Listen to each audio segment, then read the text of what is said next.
The day Dan was arrested was the hardest day I thought in my lifetime ever. First, I was off to work and Dan was dropping the kids at school. Dan had a cake in his hand, was giving it to the kids, and off he dropped them to school. He went to Woolworths because he was going to cook dinner in the evening, grabbed a few things, and that's when he was arrested. In October 2022, officers from the Australian Federal Police arrested Daniel Duggan in Orange, in regional New South Wales. His wife Saffrine was waiting to meet him for coffee. Well, the irony is that Dan is always on time. His family comes first.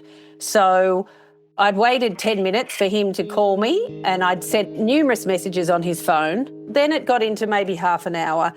I was so concerned, I was just about to call the police to say, I'm really worried about my husband, something might have happened to him, and then he called me.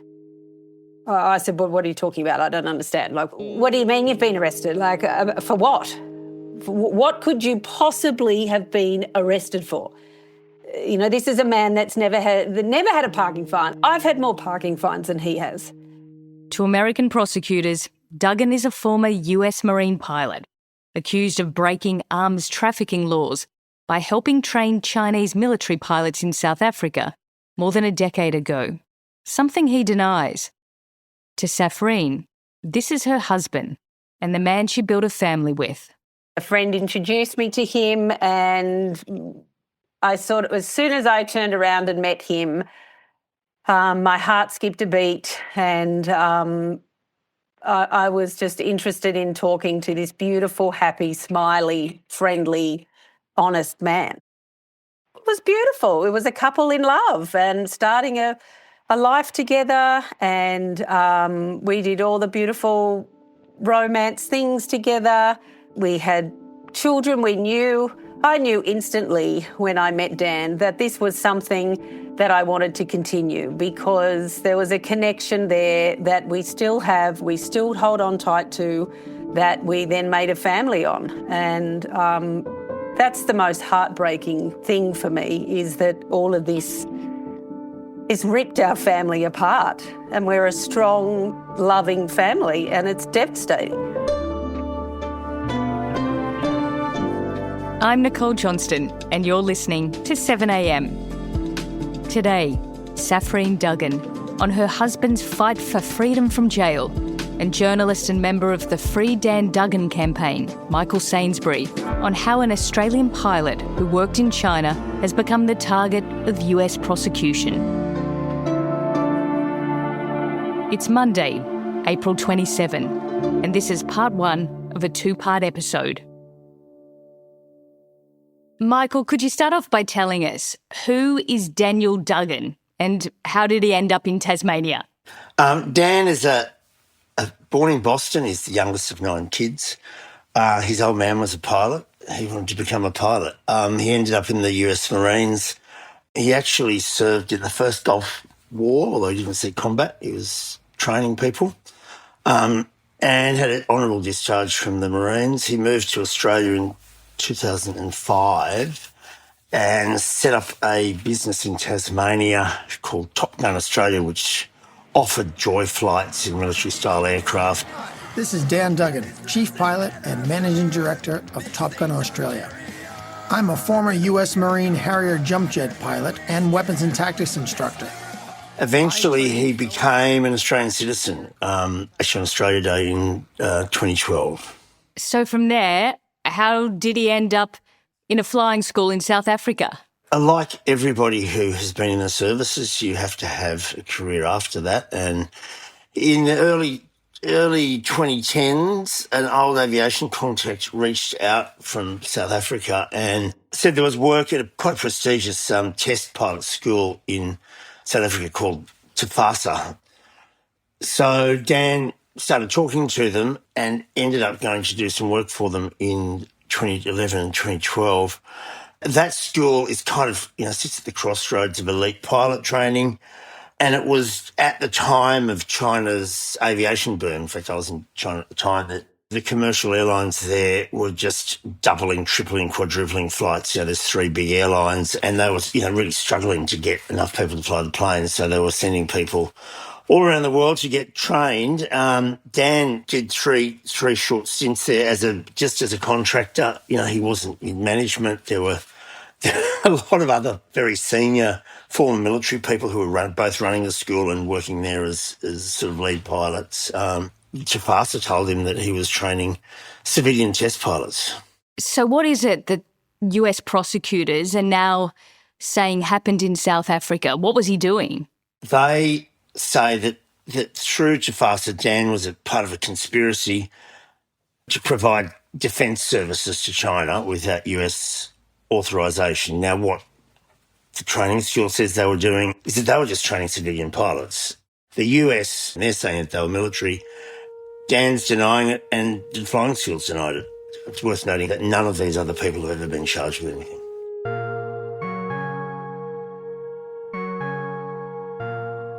Just in terms of what they said he was doing, they alleged that the training was connected to aircraft carrier takeoffs and landings at a time when China was just starting to develop aircraft carriers.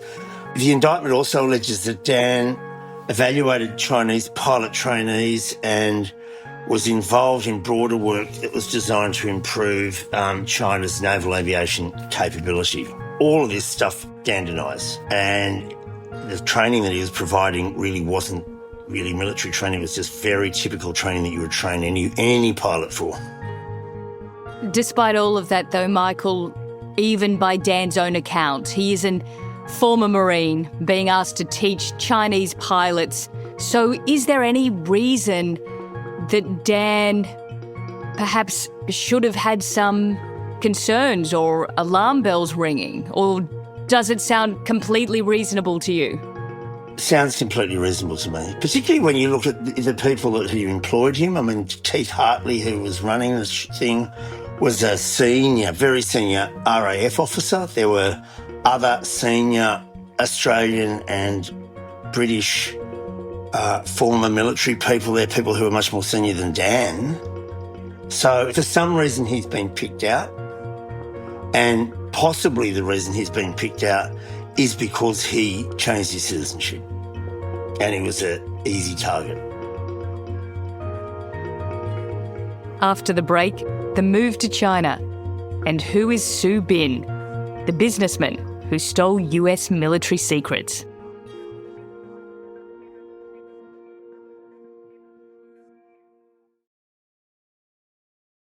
Michael, Daniel Duggan, he left South Africa in 2012. He was there less than a year.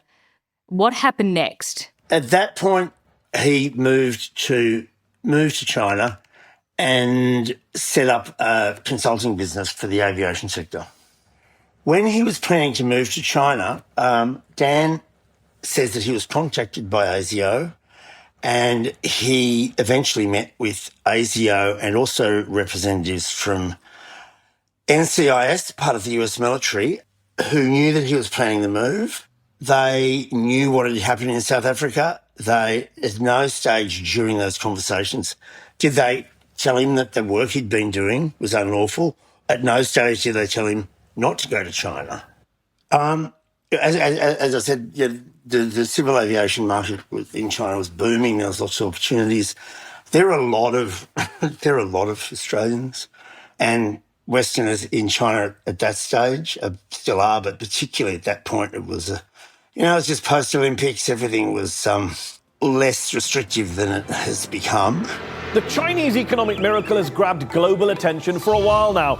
The country has hit its growth targets for 14 out of the last 15 years, and the one time they missed it was by 0.1%. And he was working in aviation consulting. He also ended up helping run the Flying Kangaroo Bar in Beijing, and his wife was working in the fashion business, and she was also a photographer. So it was a good time to be in China, to be honest, and there was lots of work around, and it was pretty non-controversial.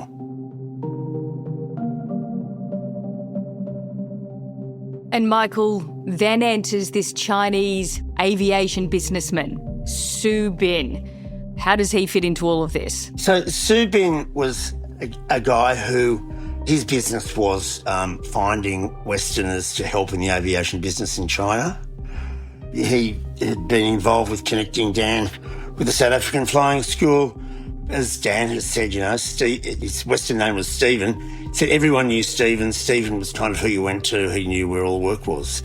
He was somebody that was very well known to everybody and was just, he was just an agent who helped people get work. In July of 2014, Su was arrested in Canada and was later extradited to the US in 2016, where 51-year-old Su finally... He was arrested in Canada and pleaded guilty to some cyber-related charges. He admitted that from October of 2008 to March of 2014, he conspired with 2 hackers to gain unauthorized access to protected computer networks in the United States, including the ones belonging to the Boeing company, California, to obtain sensitive military information. None of this has got anything to do with Dan. It's been put in the indictment. Dan hasn't been charged with anything that he did in China. He's been charged with training military pilots, which he didn't think he was, and with conspiring to launder money, which is just the money he was paid for doing that training. There's a whole lot of other stuff in the indictment, which is pages and pages long, that relates to China and things he was doing in China and somebody else in China who's since gone to jail. None of the stuff he did in China he's been charged with. So all of that stuff is great white noise. It's irrelevant to what Dan's been charged with. And he absolutely denies all the allegations he has been charged with. So Duggan is secretly indicted in 2016 via a grand jury. By his account, he has no idea that this sealed US indictment was waiting for him when he returned to Australia. Is that all right? Yeah, so Dan has been told by ASIO that he'll be fine to get his pilot's licence back when he comes back. So he comes back. He's kind of cooling his heels in Orange, where his wife was staying with her father and their kids. He's basically house husbanding a bit, waiting for his pilot's licence to come through, and gets picked up in the car park at Woolies after dropping the kids off to go to school one day. The 54-year-old father of 6 was arrested at his home near Orange in October and now faces extradition. An indictment unsealed today... At the request of the United States, and has since been detained in a maximum security prison. US authorities allege he was paid about $100,000 to train Chinese military pilots. Mr Duggan denies the allegations against him, which also include conspiracy and money laundering. Saffrine, could you tell us more about what this battle has done to you personally and to the family? This is incredibly hard for our family. Our children have always been at the heart of everything we do, and to watch them suffer is to watch any child suffer as a parent, but they're the ones I feel that really suffer the most. The amount of birthdays, starting new schools, winning awards, watching your children grow up in a timeline you never get back again. I get so worked up, I feel ill, I can't breathe, my head feels like it's in a vice, and I have to recenter. Now, normally when I think you say that, you sort of recenter, it's one of a couple of things. I have to recenter like continually. It's like I'm on repeat. And enough is enough. I'm exhausted. And what about Dan? How's he doing? He holds it together for his family. I see him hold it together with the kids.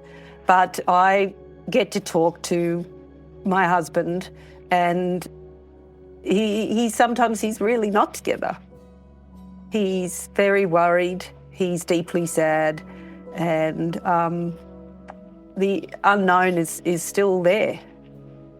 There's only so much, anyone can take. And I'm very, very, very worried about him. Do you still have hope, or is it starting to fade? We've faced years now of hardship, and we will keep going. Of course, you have hope because when you love someone, and we still believe in Dan's innocence, that you have to have hope. You hang on to hope. It's what drives you through.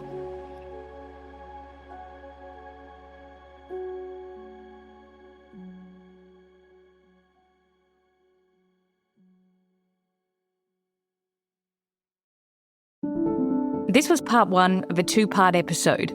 In the next episode, we look at how Dan Duggan's case became an extradition battle, what he could face in the United States, and why his supporters believe he's been caught in the geopolitical contest between Washington and Beijing. If this can happen to Dan, it can happen to a lot of other Australians. If we put Australians in jeopardy and are prepared to hand them across to a foreign legal system for things that they did a long time ago that weren't crimes here, it opens a floodgate for foreign governments to be able to reach into our legal system and interfere with it. That's in your feed now.